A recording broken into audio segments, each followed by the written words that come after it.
तो बच्चों हमने देखा कि हम किसी भी करंट डिस्ट्रीब्यूशन के लिए मैग्नेटिक वेक्टर पोटेंशियल को फाइंड कर सकते हैं।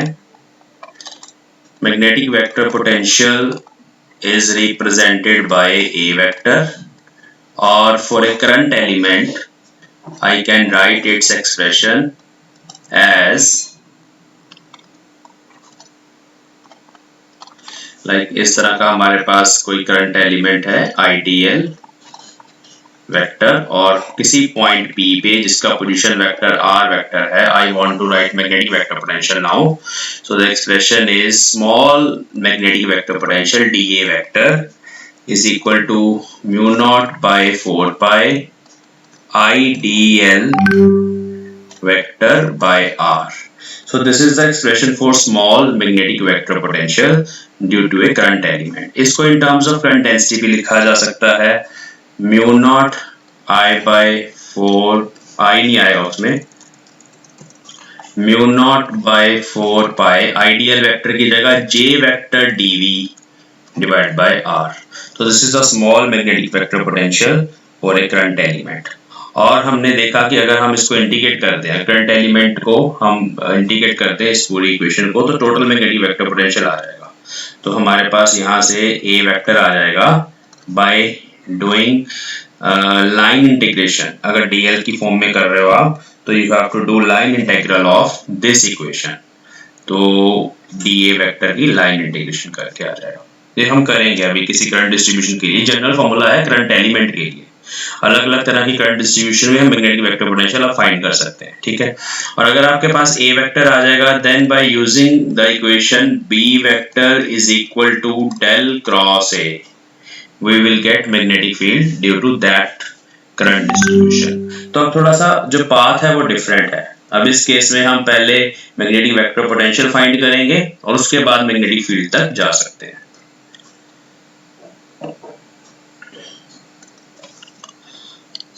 ठीक है. तो let us do one example. Magnetic vector potential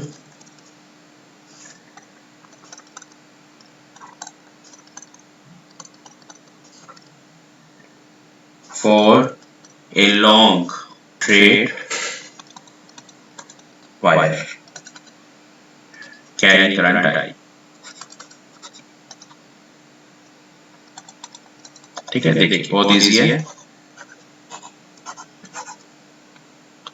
this is our situation.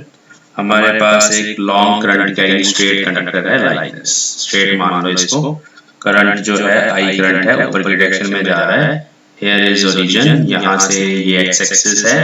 This is y axis. Let us suppose. और यहाँ पे हमारा ऑब्जर्वेशन पॉइंट है P. ये जो P ऑब्जर्वेशन पॉइंट है इसका डिस्टेंस x है from the origin. ठीक है. Let us suppose we have a current element here. यहाँ पे मैंने कहीं पे करंट एलिमेंट कंसीडर कर लिया. उसकी लेंथ मैंने dy कंसीडर कर ली. चलो dl भी मान सकते हैं dy भी मान सकते हैं. और इस केस में हमें जब यहाँ पे स्मॉल मैग्नेटिक वेक्टर पोटेंशियल लिखना है तो ये डिस्टेंस चाहिए होगा. जैसे आप देख सकते हैं यहाँ पे ये डिस्टेंस चाहिए होता है करंट एलिमेंट से ऑरिजिन पॉइंट का. तो ये डिस्टेंस आ गया under root r is equal to under root x square and this distance is y. So plus y square. ठीक है. ये हमारे पास डिस्टेंस आ गया. मैग्नेटिक वेक्टर पोटेंशियल की जो डायरेक्शन होती है that is along the current. इसको याद रखेंगे. Its direction is along the current. मतलब जिधर करंट एलिमेंट होता है सेम डायरेक्शन आप यहाँ से देख सकते हैं. देखो डीए वेक्टर डीएल वेक्टर दोनों डायरेक्शन सेम. यहाँ क्रॉस आर कैप नहीं आ रहा. पहले हम cross product right hand thumb rule से डायरेक्शन निकालते थे मैग्नेटिक फील्ड की. बट अभी हम मैग्नेटिक वेक्टर पोटेंशियल की अगर बात करें तो उसकी जो डायरेक्शन होती है वो डीएल वेक्टर के अलोंग होती है. वो मैं यहाँ पे लिख देता हूँ. Direction of dA vector is along dl vector. जिधर हमारा करंट एलिमेंट होता है उसके अलावा. तो ऊपर की तरफ है तो इसकी डायरेक्शन ये होगी dA vector. ठीक है. तो we can write the expression for dA vector as बहुत आसान है. डायरेक्ट जैसे ऊपर लिखा हुआ है dA vector mu naught I by 4 pi dy क्योंकि dl की जगह dy divide by this distance which is under root x square plus y square, और इसकी डायरेक्शन भी लिखनी है मुझे, तो डायरेक्शन वाई एक्सिस की तरफ है, तो directly I can write J cap. This is equation 1। तो this is small magnetic vector potential. इसको लिखना उतना ही आसान है जैसे हम बायट-सावर्ट लॉ से स्मॉल मैग्नेटिक फील्ड लिखते थे करंट एलिमेंट की, अब हम उसका वेक्टर पोटेंशियल लिखते हैं, उससे ज्यादा आसान है बनके। तो ऐसे हमने लिख लिया वेक्टर पोटेंशियल। अब total magnetic vector potential A vector at P is equal to integration of dA vector. Now what are the limits of integration? वो अगर इनफाइनाइट कंडक्टर है तो minus infinity two plus infinity, but अभी मैं finite की terms में करूंगा ये सारा कुछ। तो let us suppose the length of conductor is L, तो here we have minus L by 2 and here we have plus L by 2। तो माइनस L by 2 से लेके प्लस L by 2 तक मुझे इसको इंटीग्रेट करना है, ठीक है। तो म्यू नॉट आई बाय 4 पाई का फैक्टर तो बाहर ही आ जाएगा, कांस्टेंट है। इंटीग्रेशन के अंदर रहेगा minus l by 2 to plus l by 2 dy divide by under root x square plus y square j का। डायरेक्शन का भी साथ में ध्यान रखना है। अब ये सिंपल इंटीग्रेशन, इसका फॉर्मूला डायरेक्ट फॉर्मूला होता है हमारे पास, वो मैं अप्लाई कर रहा हूँ यहाँ पे। तो ए वेक्टर आ जाएगा हमारे पास mu not I by 4 pi bracket के अंदर natural log y plus under root y square plus x square plus x square bracket बंद। तो यहाँ पे लिमिट्स ऑफ इंटीग्रेशन हमें पुट करनी है minus l by 2 to l by 2। जब हम लिमिट्स पुट करेंगे तो यहाँ माइनस साइन है, माइनस करके जब लिखेंगे तो डिनोमिनेटर में आ जानी है टर्म, उसमें मैं डायरेक्टली लिख रहा हूँ यहाँ पे म्यू नॉट आई बाय 4 पाई, मैंने लॉग कॉमन ले लिया लिमिट्स पुट करने के बाद। लिमिट्स पुट कर रहा हूँ y की जगह l by 2 plus under root के अंदर y स्क्वायर जो है that will be l square by 4, और x स्क्वायर तो कांस्टेंट है यहाँ पे, x एज इट इज आ जाएगा। x कांस्टेंट है ना, x डिस्टेंस है ओरिजिन से ऑब्जर्वेशन पॉइंट का। डिनोमिनेटर में जब हम माइनस एल बाय 2 पुट करेंगे y की जगह तो नीचे minus l by 2, but under root के अंदर सेम ही रहेगा, y का स्क्वायर है तो l square by 4 plus x square. ये हमारे पास मैग्नेटिक वेक्टर पोटेंशियल का एक्सप्रेशन आ गया। इसको और थोड़ा सिंपलीफाई कर लेते हैं। Mu not I by 4 pi natural log e, bracket के अंदर l by 2 is taken out, यहाँ बचा 1 प्लस अंडर रूट के अंदर जब आपने l बाय 2 बाहर ले लिया तो यहाँ 1 बचेगा, प्लस यहाँ l स्क्वायर बाय 4 से ये डिवाइड हो जाएगा, तो बन जाएगा 4x square divided by l square, ये टर्म बन जाएगी, ठीक है। ओके, इसको ऐसे लिखेंगे। डिनोमिनेटर में भी l by 2 common, minus 1 plus 1 plus 4x square upon l square, ठीक है। ये तो इसको ऐसे बंद कर देते हैं, l by 2 cancel. Binomial theorem अभी हम यूज करेंगे।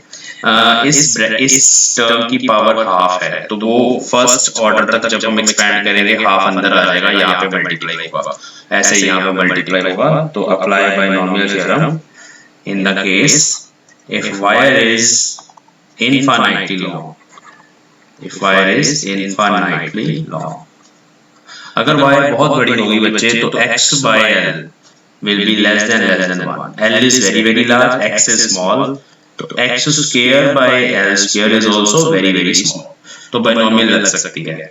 बट अगर फाइनाइट लेंथ की वायर है तो ये ऊपर वाला एक्सप्रेशन ही वैलिड है हमारा, तो यहाँ बड़ा बड़ा लिख देते हैं फॉर फाइनाइट लेंथ वायर।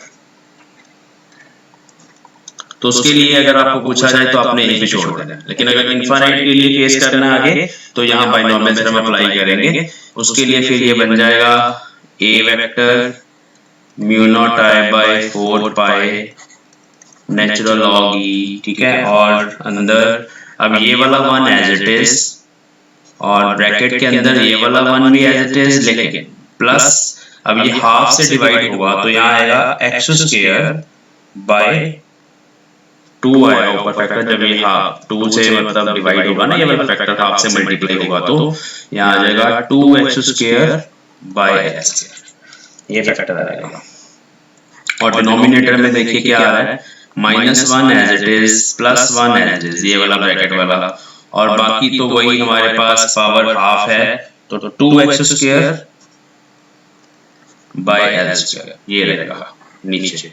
ये 1 1 कट जाएंगे, ये 1 1 ऐड हो जाएंगे, तो ये बन जाएगा, साथ में j कैप भी है डायरेक्शन के लिए, ये बन जाएगा a vector is equal to mu naught I by 4 pi natural log e bracket के अंदर 2 + 2x² बाय l², डिनोमिनेटर में 2x² बाय l²। तो यहाँ तक हमारे पास आ गया एक्सप्रेशन। इसको और सिंपलीफाई करेंगे,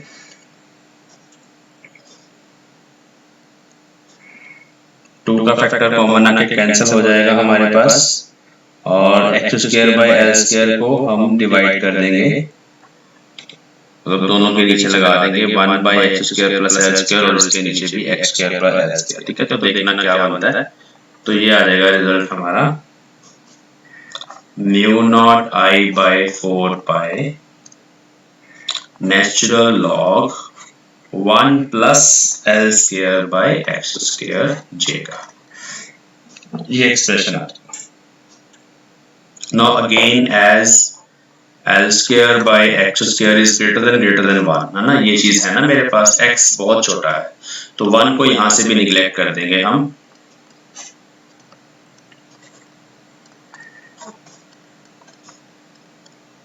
ये इनफाइनाइट के लिए रिजल्ट आ गया। This is the magnetic vector potential for infinite straight wire. ठीक है, ओके। इसको एक और तरीके से भी लिखा जा सकता है, ये 2 का फैक्टर हम आगे ले आते हैं, बाद में काम आएगा हमारे, म्यू नॉट I बाय 4 पाई, ये वाला 2 का फैक्टर स्क्वायर है ना, तो 2 आगे लिखा जा सकता है, natural log l by x। ठीक है, this is magnetic vector potential for infinite state wire.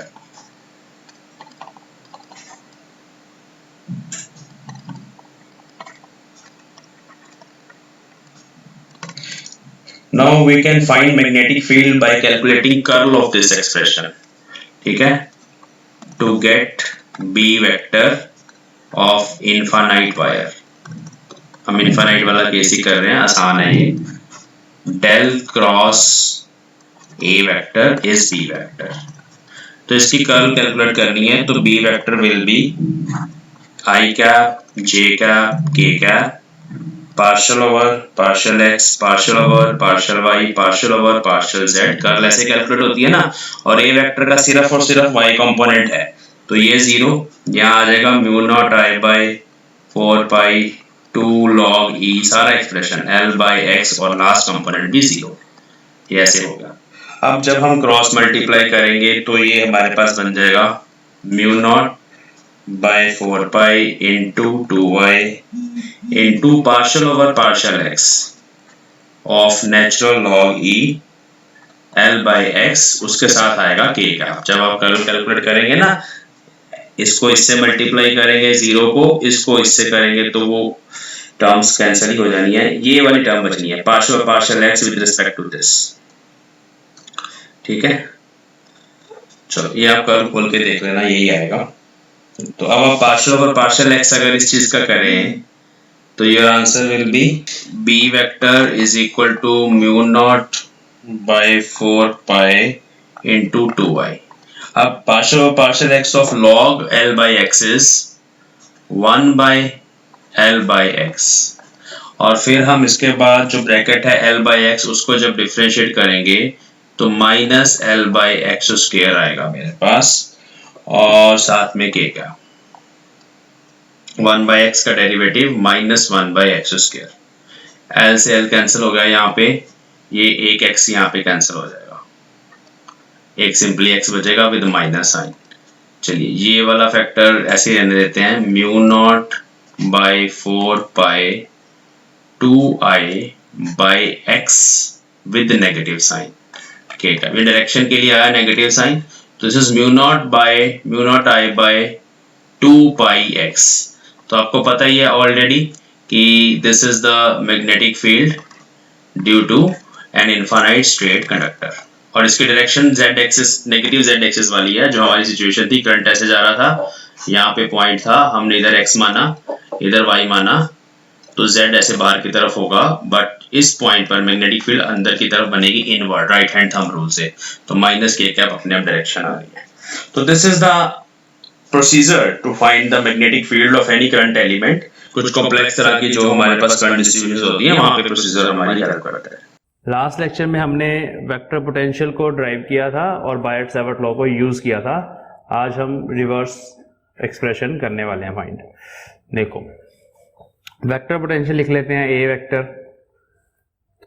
Mu not upon 4 pi volume integral of j vector d v divide by r. J vector by r is a vector quantity here, तो ये vector potential है यहाँ पे। इसको हम in terms of current element भी लिख सकते हैं, कोई फर्क नहीं पड़ता। This is the total vector potential. Small vector potential अगर हमें लिखना है due to some current element, तो हम in terms of d A लिख लेते हैं ना, d A vector elementary vector potential. वो सिंपली इंटीग्रेशन का साइन नहीं लगाना आपने, बाकी तो वही है। और कल हमने ये प्रूफ किया था कि j vector into d v is ideal, तो इसको आप लिख सकते हो mu not by 4 pi I d l vector by r. ये चीज़ हम ऑलरेडी प्रूफ कर चुके हैं, इसका प्रूफ यहाँ पे नहीं करने की जरूरत, बट याद रखना है कि ये volume current distribution current element के ही बराबर होती है। Now using B vector is equal to del cross A, इसको यूज करना है। We need to find DB vector, small magnetic field due to current element. तो ए का एक्सप्रेशन ऊपर है हमारे पास, del cross mu not by 4 pi, तो चलो कांस्टेंट ही है, I d l vector by r, ऐसे लिख लेंगे इसको, ठीक है, एक्सप्रेशन को। अब जो कांस्टेंट टर्म्स हैं वो बाहर लिख लेनी है, म्यू नॉट आई बाय 4 पाई, आपको पता ही है म्यू नॉट आई 4 पाई सब कांस्टेंट है, डेल क्रॉस अंदर चल जाएगा, तो ये बन जाएगा del cross d l vector by r. ये इक्वेशन आ गई हमारे पास। Now again we will solve this curl, ये कर्ल सॉल्व करते हैं जैसे कल करी थी लास्ट लेक्चर में, सेम वैसे ही। Now here del cross d l vector by r, देखो यहाँ पे एक स्केलर है 1 बाय आर और एक वेक्टर है। स्केलर का ग्रेडियंट होता है, वेक्टर की कर्ल हो जाएगी। तो पहले first function 1 by r, derivative of second मतलब del cross d l vector, ये डेल दूसरे पे चला गया, 1 बाय आर हमने ऐसे ही निकाल लिया, प्लस अब हमने डेल को 1 बाय आर पे ऑपरेट करना है। तो यहाँ क्रॉस नहीं लगाना क्योंकि स्केलर है, स्केलर के ऊपर डेल ऑपरेट करते हैं तो ग्रेडियंट बन जाता है, तो ग्रेडियंट में क्रॉस डॉट कुछ नहीं होता। तो अब हमने डेल को 1 बाय आर के साथ लगा दिया, तो क्रॉस डी एल वेक्टर वैसे ही रहेगा। तो ये जो फैक्टर है हमारा, ये इन दोनों टर्म्स में चेंज हो गया। अब डेल क्रॉस डी एल 0 होता है, ठीक है, वो हम नेक्स्ट शीट पे करते हैं। Del cross d l, d l क्योंकि करंट एलिमेंट का हिस्सा है, ऐसे डी एल वेक्टर जो था ना करंट एलिमेंट का हिस्सा था, और डेल तो आर वेक्टर के हिसाब से ऑपरेट होता है यहाँ पे पॉइंट पी के अराउंड, तो ये दोनों इंडिपेंडेंट हैं। तो here del cross d l vector is 0, वो 0 है। तो मतलब सीधी सीधी बात आ गई हमारे सामने कि जो del cross d l by r है उसको हम लिख सकते हैं del of 1 by r, gradient of 1 by r cross d l vector, ऐसे लिख लेंगे। तो डी बी वेक्टर देखना फिर क्या आ जाएगा, डी बी वेक्टर की इक्वेशन में पुट करेंगे, पुट इन इक्वेशन, कौन सी इक्वेशन थी वो, दिस इज द इक्वेशन 1 में पुट करेंगे डेल क्रॉस डी एल की वैल्यू इन 1। चलिए, तो d b vector will be mu not by 4 pi del of 1 by r cross d l vector, ये चीज आ गई हमारे पास। Now again using gradient of 1 by r which is minus r cap by r square, ये हमें use करना है। ये एक्सप्रेशन बड़े इंपॉर्टेंट हैं, ये आपको याद रखने पड़ेंगे सारे, यहाँ पे पुट कर देंगे इसको ना, तो ये बन गया minus mu not by 4 pi r cap by r square cross d l vector, यहाँ पे आई भी है। नाउ क्रॉस प्रोडक्ट का ये जो ऑर्डर है उसको चेंज करेंगे, डीएल वेक्टर आगे लिखेंगे, इसको पीछे लिखेंगे, तो माइनस साइन खत्म हो जाएगा। तो इसको ऐसे लिखा जा सकता है, mu not I dl vector cross r cap by 4 pi r square. तो दिस इज बायट-सैवर्ट्स लॉ।